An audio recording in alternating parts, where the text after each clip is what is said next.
there's a lot of things you can do too much when you're a DJ. You know, too much DJing, too much partying, too much drinking, too much friends, you know. So again, everything in moderation. No matter what you reach, just try to be humble, you know what I mean? And try to impact somebody's life, even in a small way where, you know, even just it's 30 seconds interaction. You know, that's it. Just be a good person, you know, and I think things will just fall into place for you and you'll find the right path eventually. You know, in whatever you're doing, if it's dancing or, you know, being an influencer, you know, you don't have to be over the top.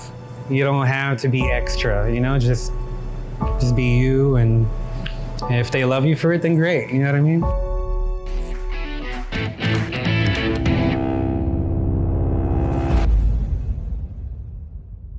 Good morning, good afternoon, good evening to all our viewers from all over the world. We are here again for another episode of eBULGAR Mo. What is up mga kabulgar? Today's episode is very special to me dahil our guest is super close to me. Some might recognize him as a child actor who played the role of Cedie ang Munting Prinsipe, and today, he's one of the most in-demand DJs in the country and all around the world. He's played in huge festivals and events. Mga kabulgar, let's all welcome Tom Toss. Hello. Hi, Tom. Hello. Nice to finally meet you. Nice to meet you. When did I see you last time? Last year. Just Vermont's last year. Yes, you're right. You're right. Burman's last year. So it's been a while. I know. It's been a while actually. So Tom, I know you personally, but can you probably share to our viewers who's Tom Toss? I mean, like, especially people our age, they know you lahat talaga. Everyone recognizes you. Pero just a little background. Where's your family from? How were you as a child? Well, Tom Toss, I guess, of course, I'm from the beautiful islands of the Philippines, you know what I mean? Born and raised in Angeles, Pampanga. In Pampanga. Yes, Angeles, Pampanga. And I have, of course, one sister, Antoinette. I did movies when I was younger. I don't know if, to some of you, if you know or not, but the TV and movies. And I did that for a while, actually. And then when I was 13 years old, I moved to Los Angeles for a bit to pursue my studies and I guess find my path in life, right. You know, find myself. Yeah, so how were you as a kid before entering showbiz? Before entering showbiz, actually, I don't remember much of myself as a kid before entering showbiz because I actually entered at a young age. I entered at 6 years old. So, but around that age, I would say I was pretty malikot, like the usual kids. So you were that age. You were never the shy type. When I was younger, actually, I wasn't the shy type. I was very outgoing, and I guess that explains why I got into showbiz in the movies and TV. But the exact opposite happened as I got older. As I got older, I got a little bit more shy. So I became more of an introvert as I got older. And then eventually I got out of that too as I became a DJ. And so thankfully now I found the right balance, hopefully. But how did it happen? How did it happen? How, of course, so it was Antoinette who entered showbiz first. Yeah, she was actually in like some commercials when like very early in her age, maybe like 3 years old. I think she was like maybe 12 and I was around 6. There was an audition in the newspaper that my dad saw. So at that day, I happened to be, I guess I was gonna be left alone by myself at home, so I had to go with them. So I went with them with my mom and my sister, and there happened to be a role for a younger brother too. So my mom was like, oh, might as well audition you two, you're already here. So I was like, okay, sure. And me and my sister happened to get the role. We both got the role, yeah, as brother and sister. Well, it was a movie called Kung Ako'y Iiwan Mo. And from after that movie, we got into Ang TV. Also after that, tuloy-tuloy na. Yeah, it kind of just happened, you know. So I think it was Direct Marilu Diaz Abaya that introduced us to Mr. M and ABS, and we auditioned and we got into Ang TV, and then after that we got into movies, and that was it. And again, for me, it wasn't really intentional. It kind of just happened, and I also enjoyed it. Okay. So my parents were very supportive of, I guess, what I wanted to do, even as long as my studies were good. Yeah. You know what I mean? Well, did you have a normal childhood? Like, did you have like barcadas during that time? Yes, of course I did. I went to Obi Montessori, actually. Definitely, I had a great childhood with my barcada then. I was in a band when I was like 10 years old, and that's how I became a drummer. Oh yeah. So yeah, so I had my friends in school in intramurals. You know, I was the drummer, and so great childhood in OB. Of course, I miss my friends from back then.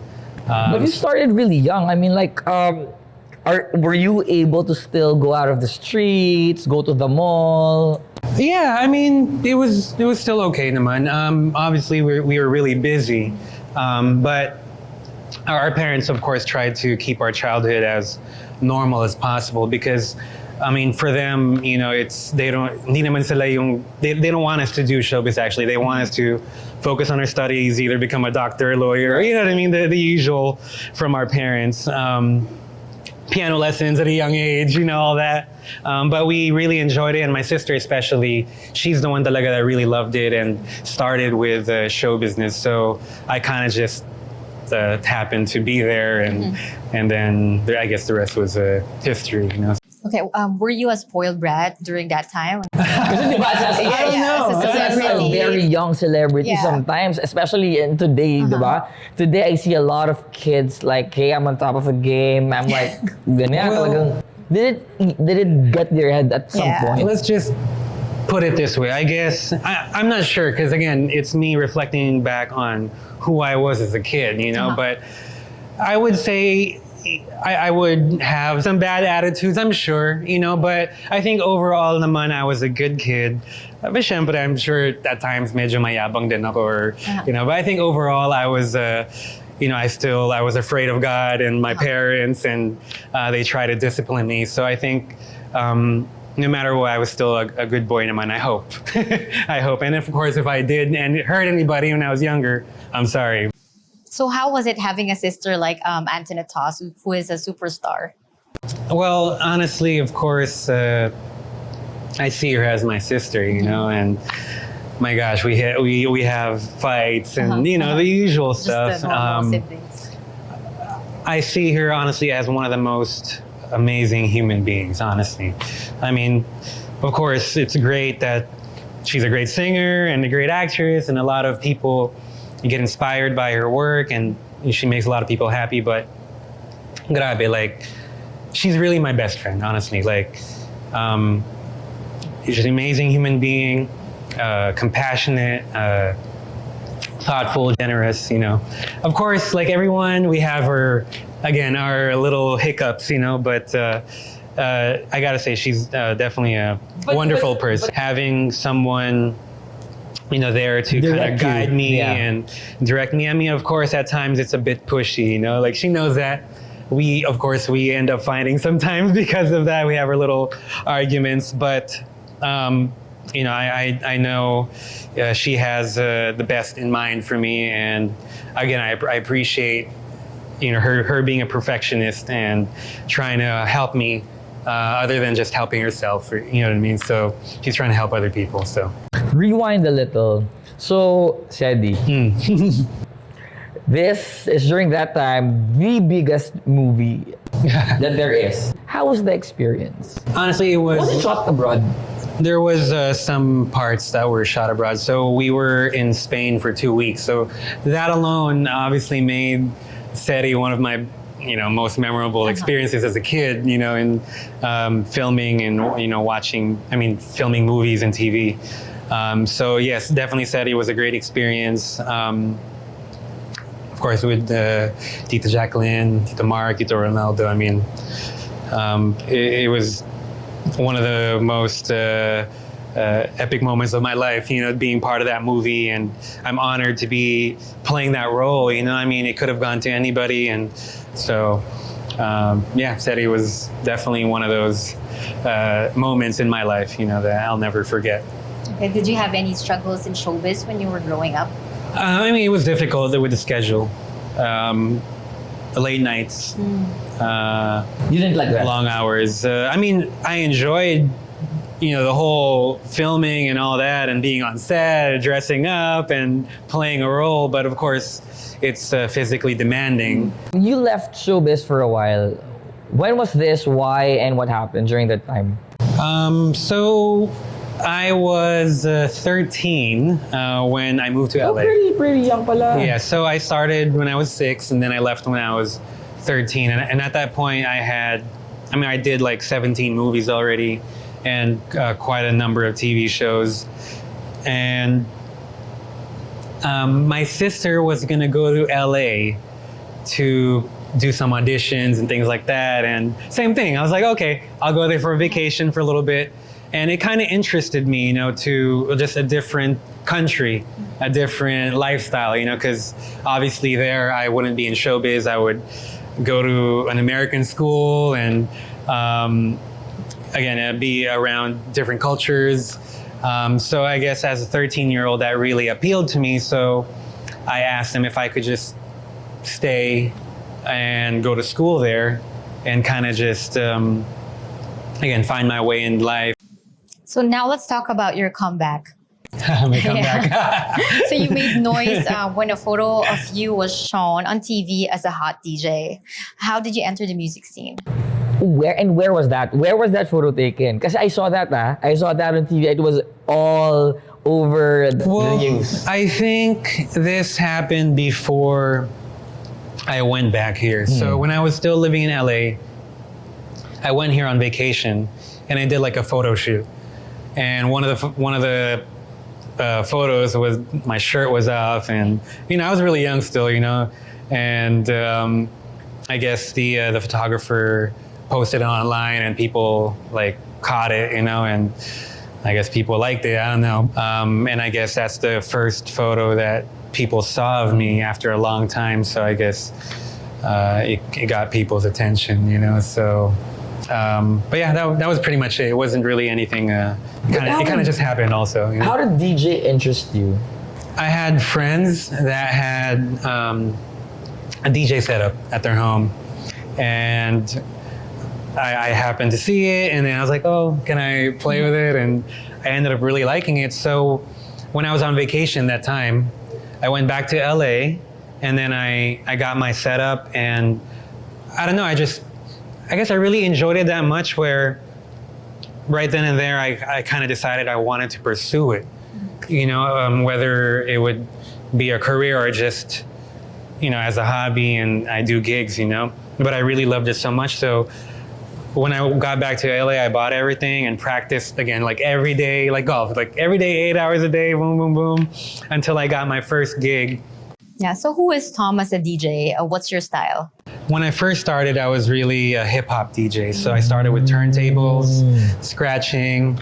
I like doing battle stuff, and eventually I transitioned into open format because of Hollywood clubs. So anything from Prince to Michael Jackson, of course, and Lady Gaga, Snoop Dogg, just all kinds of genres, because you got to cater to the crowd. After that, after I got into house music during my club gigs in Hollywood, I felt like I had to choose a direction in terms of my music and not be playing just different genres all the time, so that people will know me as for a certain type of music, a certain type of genre. Okay, what do you think people don't know about being a DJ? Oh, that a lot of the work is actually done before the set. When you're actually playing already in front of the crowd, that's the easy and fun part. Okay. I would say, my gosh, I would say 75% of the work is, beforehand. Tom, any life lessons that you've learned since you were young that you're still applying today? I definitely have to, listen to my parents when I was younger. Again, I wouldn't be who I am today without my experiences, but most definitely if my mom and my dad didn't build a solid foundation when we were younger, even before we moved to LA, you know, because man, you could get lost over there, you know. There's so much going on, you know, in Los Angeles especially, you know. So if I'm going to advise somebody, of course, just listen to your parents if they're giving you the correct advice. Stay humble, you know, because I think if you're just humble and you try to do good and try to help people, you can't go wrong, you know. At the end of the day, you can't go wrong, you know. No matter what you reach, just try to be humble, you know what I mean? And try to impact somebody's life, even in a small way where, you know, even just it's 30 seconds interaction. You know, that's it. Just be a good person, you know, and I think things will just fall into place for you, and you'll find the right path eventually. Is there any piece of life advice in general when you're an aspiring actor, an inspiring influencer? Be disciplined, guy, in terms of like everything else. Do everything in moderation. You know, you always have to. Yeah, that's good. It has to be balanced. You know what I mean? You can't do when you're too a much. DJ, Oh yeah. Yeah, you can. There's a lot of things you can do too much when you're a DJ. Yeah. You know, too much DJing, too much partying, too much drinking, too much friends. You know, so again, everything in moderation. Yeah, there you go. That's a good one, actually. Yeah, just balance is definitely key. Family, work, your alone time, your own peace. Just, I think, be genuine.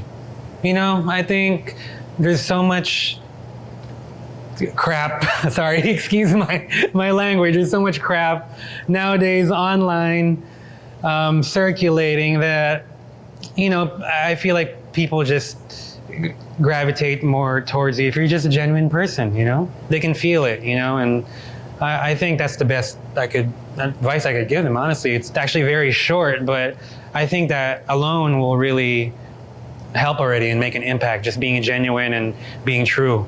Again, being a good person, you know, in whatever you're doing, if it's dancing or, you know, being an influencer, you know, you don't have to be over the top.